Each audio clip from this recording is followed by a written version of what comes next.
Okay, so as promised, I promised a story time, or I promised my viewers that I would speak about me having manic episodes and psych episodes. So this is a real thing for me. I'm not being fake about this. Um, it's scary for me because I never know if these things are real. Well, in the beginning, I didn't know what was going on. I was freaking out because I've never heard voices before, ever, just loud voices when nobody is there, not speaking to you directly, So this has been something I've been dealing with since 2022.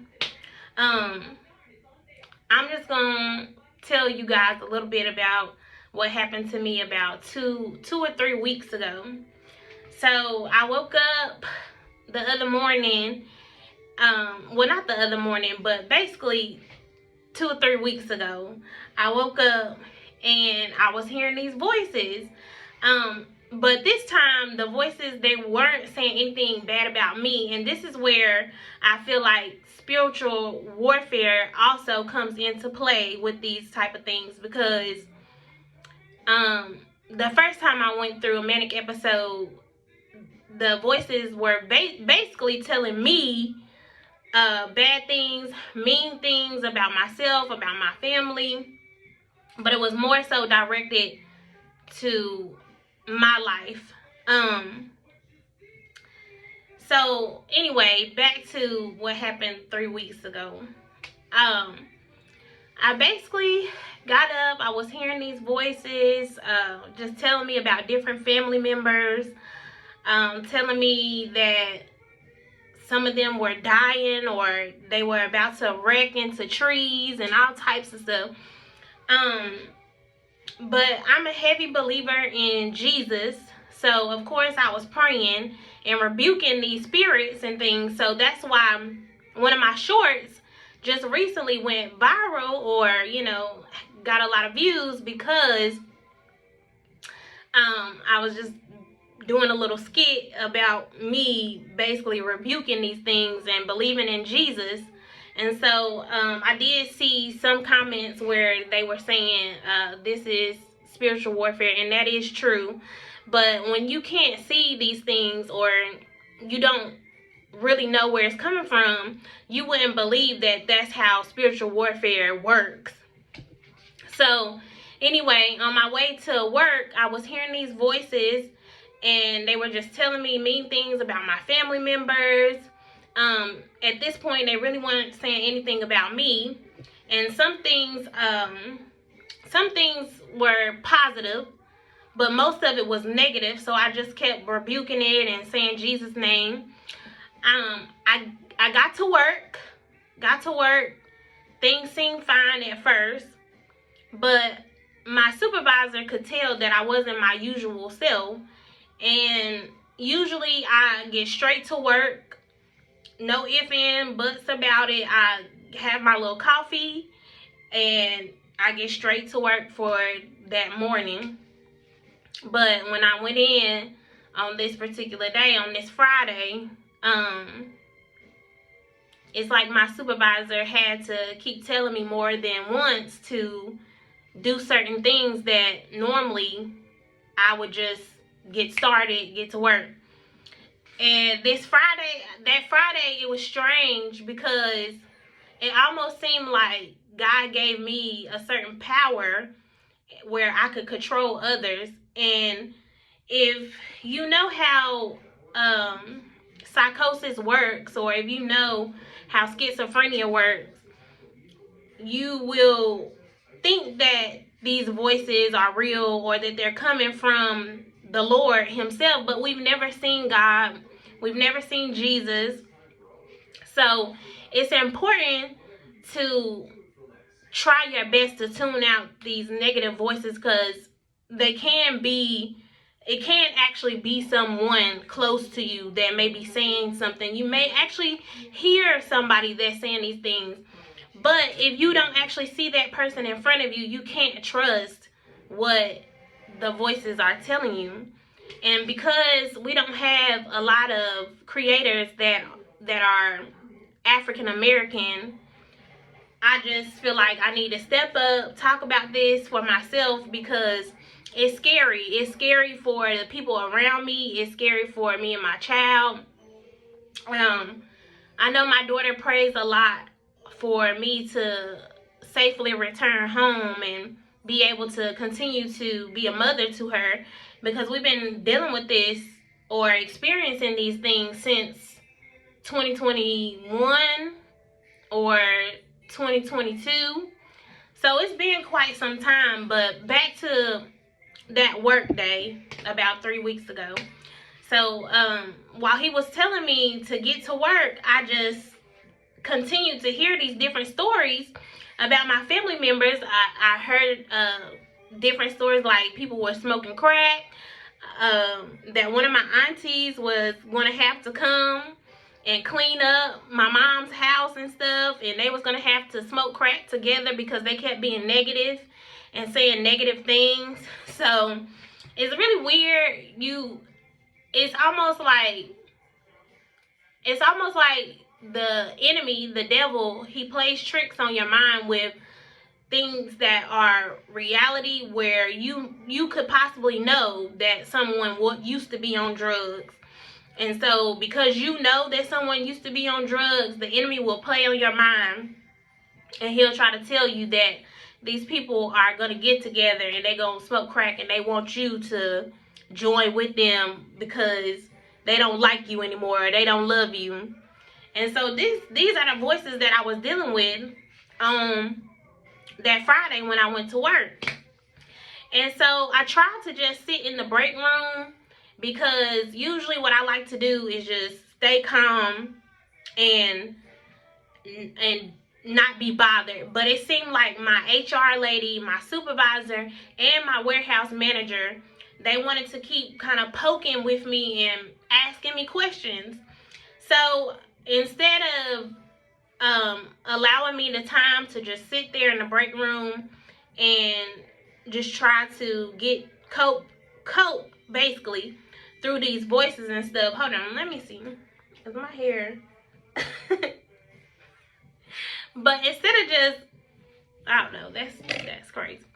But instead of just allowing me to just sit there in the break room and just chill for a second and see if I could drive myself back home, because I did drive to work that day, they continued to ask me, are you hungry? Who in your support system can we call? So I gave them my boyfriend's number, because I figured maybe they can get in touch with him, call him, and he could come and pick me up right then and there. But he works second shift, so sometimes it's hard to get a hold of family members that work different hours from you and stuff, because of course they're sleeping when you're up or when you're awake. So that was difficult for them to get in touch with my boyfriend. So it just scared the Christ Jesus out of my warehouse manager. And you know, I don't even know what some of the people I work with believe in. I just know I believe in Jesus. And so a lot of the times I expect exactly what the Bible says, you know, to give us an expected end.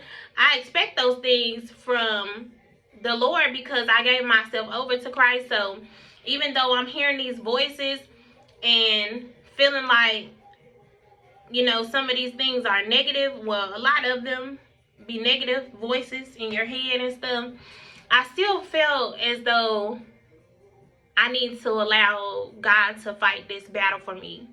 And some people try to get that confused. I don't know if, well, it's not that I don't know. I do know that other people don't believe in Jesus, so they accept anything as their gods. And that's not the case for me. I don't just accept, you know, that this person is maybe Muslim. I'm not going to convert myself over to be a Muslim if I'm Christian. I don't have a problem with different nationalities or races or people that believe in other things, but you're not going to convert me just because I'm diagnosed with psychosis. And sometimes that's where spiritual warfare comes in, and it makes you feel that way, like something is trying to get you to not believe in Jesus. What else happened when I was at work? So finally, they called the police on me or whatever, because like I said before, my warehouse manager was really upset. He was scared. I didn't know they had called the police on me. What the voices that was in my head, they just kept saying that, oh, well, you're not going to be the one that go to the hospital, so you just calm down, you just sit here. And I would just continue to sit in the break room. But before that, they asked me some more questions again about, like, did I want to eat some food or something. And that really pissed me off, because if I already told you one time that I'm okay, and to just let me sit here and get myself together, or, you know, collect my thoughts and things, then why not just let me sit there? Why would you keep on trying to badger me or have me under some type of, I don't know, just questioning me over and over again? So it was so freaky, because I told my HR lady to stand in front of our bathroom, the women's bathroom. And so she stood there in front of the door. It was almost like I just had this power, or possessed this power over them. And I'm thinking to myself, well, maybe God gave me this power to allow me to get them out of my face, basically. And so I told my warehouse manager to stand in the office away from me, so he stood away from me too. And so I know that seems like a bit crazy, but they did exactly what I asked them to do. And if you if you would have been there that Friday to see how crazy it was, it's almost like people switch in and out of your body, because it's spirits that move in and out. And you can sometimes hear these spirits. And if I truly feel like if I would have known this back in 2022 when I was first diagnosed, then I probably wouldn't have freaked out so bad, and it would have saved me a trip to the behavioral health center. But since then, I've been going to the behavioral health center. I've been taking my medication and stuff like that, because the medication that I'm on, it basically helps me get rest. It helps my brain. I feel like not take as many hits as it would if I didn't have medication. But just so you guys can see what the medication is, I'm gonna just go get it right quick so y'all can see. And nobody will think that I'm lying, because I'm not. It's not a game.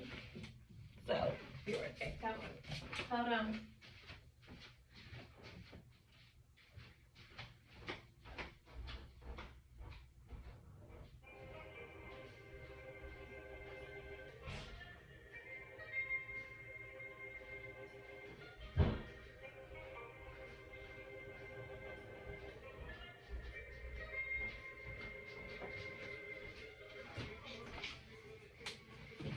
I'm back. Okay, so this is the medicine that I take, and it's called Lavabi.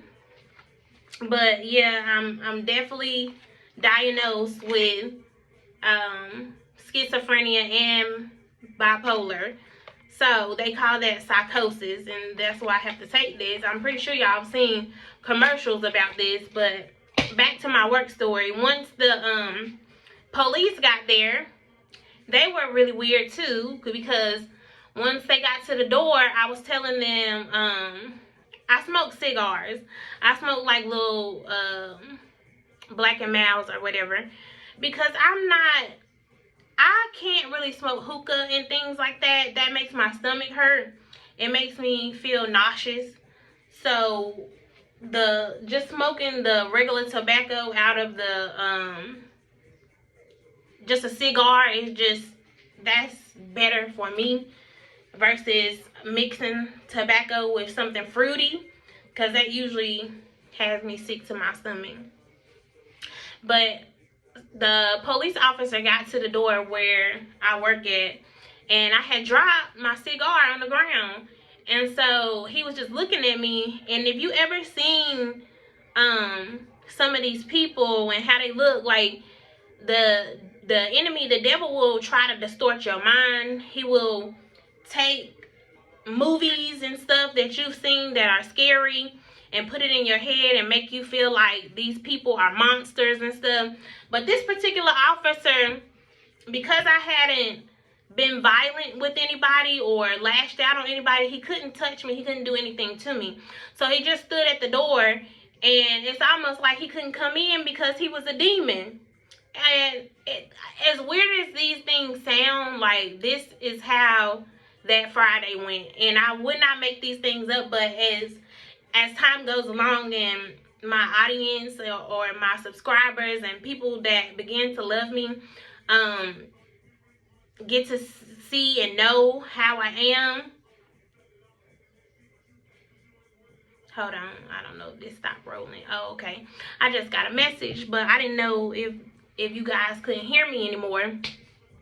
But once my subscribers and people that get to know me actually see that, oh, this isn't a game for her, like, she really went through something with these thoughts, these negative thoughts, and people in your life and stuff can play a role into it too. But that's a story for another time. So yeah, I dropped the cigar on the ground, and the officer was just standing there, and I kept telling him, pick it up, like, pick it up. And I meant what I was saying, because he was acting like he couldn't come in the building or acting like he was a demon. I kept ordering some of the people around at work to do certain things to get them away from me because they were being annoying. And later on, I found out that they did call my mom. They called my mom to come pick me up or figure out, like, what did she want to do. But sometimes my mom can be negative too. And she told them, instead of telling them that, oh, you know, just let her wait right there, we'll come get her, or, you know, let her calm down, she told them to call the police on me. So they called the police, but they really was trying to get EMS there. EMS comes, and I kept giving them the wrong name. I kept telling, well, I didn't really give them the wrong name, but I gave them my middle name first. I was like, oh, well, my name is Latia, and I wouldn't give them my last name or my first name. But it was just a weird Friday. The police were all over the place. They looked like they was looking for somebody, but I couldn't really tell what all they were doing because I stayed in the break room. The EMS people were looking like they was looking for somebody, but I already was in the break room, and it seemed as though the voices was telling me, oh, well, they're not here for you. They're here to pick up one of the older guys that works with me. He's older. He's probably about 60, 70, close to 70. And so the voices just kept telling me that, oh, they're here for this person. They're not here for you.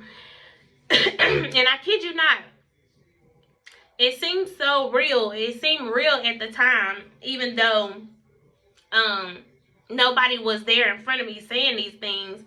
And the way everybody was acting, they were acting weird. They were acting as though they also had been diagnosed with schizophrenia or bipolar. So I'm just like, how are all of y'all running around, but I'm in the break room, I'm calm, I'm to myself, I'm not fighting anybody. I went to the restroom to try to get away from the police and the EMS workers, and one of the police officers tried to barge into the bathroom on me. And instead of just letting me go ahead and use the restroom and do, you know, basically, like I said before, collect my thoughts and try to calm down, because I was very annoyed and irritated. Even though I didn't lash out at anybody, I still was very annoyed, very irritated, and the police tried to barge into the women's restroom on me. So when I finally came out the bathroom, because he was trying to barge in, they went ahead and set me on the bed against my will. Against my will, they set me on the bed, strapped me in. I tried to get out the straps, but they, of course, held me down anyway. Took me up into the EMS truck, and something told me, okay, I kept on saying, I'm a Christian, I believe in Jesus Christ, and I rebuke this in the name of Jesus. I was told that I was not going to the hospital, and here y'all are taking me to the hospital anyway. And then it kind of seemed like I glitched or clicked out into the older guy that works with me. And then something started saying that we Muslim, or we Muslim people, and we have y'all surrounded with guns, and the voices was basically telling me to spit at people. And I was like, hey, now I'm a Christian, I don't spit on people, but this Muslim man is saying that he spits on people. And the person that they wanted me to spit on, that was a part of the EMS, that worked with EMS, he was so far away from me that I couldn't spit on him. So I did spit a little bit, but it wasn't enough for me to be able to like hawk up a loogie and spit on everybody, because they masked me by this time. And I forgot this part too. While the parking lot was full, with the EMS workers, the police, plus the people that work with me. It was just full of people. And so one of my coworkers, he left his door open. I had no idea he left his door open, and I apologized to him since then. But I ended up getting into the guy's truck because he left the door open. And I got into his truck, and something was telling me that I needed to let him know that Jesus is real. So the cigar that I had, or whatever, the cigar that I was smoking on, I took it, and it was already out, and I put like a cross on his not his dash or nothing like that, but just somewhere in there I put like a cross. And then after that, I got out the car and basically came back in the building, and that's when I finally went to the bathroom and tried to get away from them again, and they still was trying to run me down. And then it goes back into the whole getting into the EMS truck. And so when I finally got to the hospital or whatever, I was able to get in touch with my boyfriend. I kept calling him, like, please please come here now, to basically be with me, because I knew that once I get to this hospital, I'm gonna have to go to this psych unit, and it's in the emergency area. And in that emergency area, everybody in there is click-clacking and looking weird, including the nurses, including the officers. But at this particular time, because I have a whole nother story times too, but this particular time, when he got up there to the hospital, they weren't mean to me. They were pretty kind, but they still were kind of glitching in and out, and it looked like it wasn't as bad as the first time that I went through a psych episode or manic episode. And when he got there, he basically stayed with me as long as he could. My boyfriend did. He stayed with me as long as he could until visiting hours were over.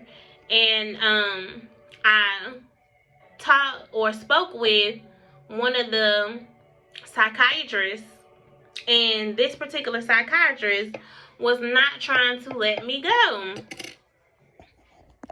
Why is this looking like this? Oh, this dim my light. But this particular psychiatrist was not trying to let me go.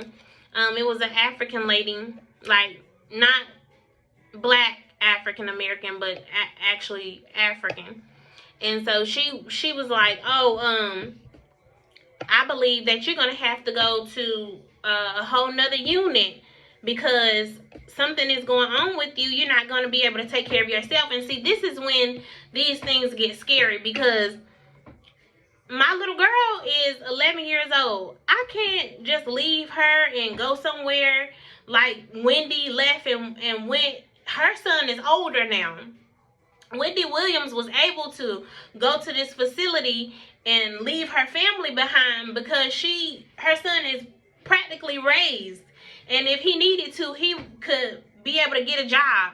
My daughter is only 11 years old. I don't want to leave her with anybody. I don't want to leave her with my mom, because my mom, you know, she loves us. She loves my daughter, but she still was just raised differently. And sometimes these negative things get in her mind because she's been through a lot too.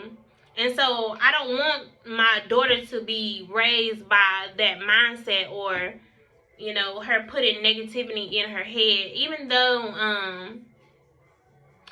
although she is a good mother, you know, sometimes her mindset is just terrible, because she actually could have told him that well, Brittany is capable of driving herself home. If you give her some time to collect her thoughts or collect herself, she will be back to normal in a little bit. Just give her some time. And she already has doctors in Greensboro, North Carolina. She doesn't need to see doctors in Winston-Salem, North Carolina. So, yeah, so with that being said, I just really don't, oh, my hair falling. I just really don't want to leave my child just in anybody's care, or having her have to go through foster care, because I go in and out of manic or psych episodes, because a lot of us deal with these things and deal with them differently. That doesn't mean that we don't deal with certain things, or we haven't had a psychotic break. Everybody deals with their psychotic break differently. So back to my boyfriend, my future hubby. Oh my gosh, I love him so much. But he came up there and he spent as much time as he could with me until visiting hours were over. And then once visiting hours were over, he basically left. But I called him again, of course, and kept calling him the whole night until he could come back the next day, because I needed him to pick my car up from my job. And so he picked my car up from my job, and he Ubered to my car, picked my car up, and then he drove back to the hospital, because once I got to speak to another psychiatrist, it was a white male psychiatrist. But once I got to speak to him and told him that I already had doctors and stuff in Greensboro, and I talked with one of the social workers there as well, and they were like telling the unit, like, she's leaving, she's going to be discharged today. We cannot keep her against her will. And then on top of that, I already spoke with her mother, and she seemed like she didn't want to be bothered with me. So now we cannot keep her daughter. We can't keep her daughter. Hold on. So now we can't keep her daughter here and just try to transfer her to a whole nother unit somewhere in Charlotte, North Carolina. We can't do that to her. We have to send her home. And so I was so happy. I had to just call him and tell him, like, come now, come get me, because they had the unit was even so backwards that I wasn't discharged yet, but they gave him my clothes. They gave him my clothes as though I was discharged that later that night when I first got there. So I had to tell him, like, bring all my clothes back, go get my car, please, you know, and come back and pick me up. Thank God, you know, we're in a good financial place right now where he was able to thank God we're in a good financial place where he was able to go ahead and Uber and get to me and pick my car up and everything, because you know these things set you back. And this is like the last little thing that I will say, because my video is running a little long, so I'm gonna go ahead and just stop here. but they had me out of work, and I had to get a doctor's note to return back to work. So, which means financially, if I'm out of work and I don't have the money, I have bills. You see these lights? These lights, I would flick them, but these things are expensive. And I don't want to just be on disability, because I've always heard they don't give you that much money in disability checks. And so you still have to work and try to make ends meet. I have car note, all types of things. You know, I'm just a normal, regular person outside of going through psychosis. So, yeah, they had me out of work for 3 days, basically. And I couldn't return back to work until I got my doctor's note. And my doctor back or my psychiatrist back in Greensboro, North Carolina, or whatever, she basically had to give them a letter saying that I'm still able to do my job sufficiently, and that I should show up or be back in whenever I feel like I'm ready to go back, then I'm able to go back. And I was ready to go back within that week that everything happened, because you can't just try to keep me out of work when I'm trying to make ends meet. And you can't say that you care about my mental health, because mentally, if I'm not able to pay my bills, guess what? That's going to spark more psychosis. That's going to spark more manic episodes. I don't want to keep going through manic and psych episodes because I can't financially keep up. I have a child to think about, and now I'm in a better relationship, a healthy relationship. So we try to look out for each other, and you can't do that. You can't leave somebody hanging or just think that they're going to pay for everything, because the economy and how high and expensive everything is, you can't make it by yourself. You really can't, unless you're some celebrity already and you're already making good money. But my little buns are falling out. But anyway, y'all like this video, please, and comment and subscribe to my channel. Let me know if you want to hear some more stories about me going through these episodes and stuff. I know that I promised story time, or promised to tell people about my manic episodes or my psychosis episodes. So anyway, once again, thank you for listening. Thank you. And just like, comment, and subscribe, y'all. I'm not gonna pressure you guys all the time to do that, but if you do want to hear more stories about me going through these issues and how I cope being a mother, then just let me know in the comments. And that's it. All right, y'all.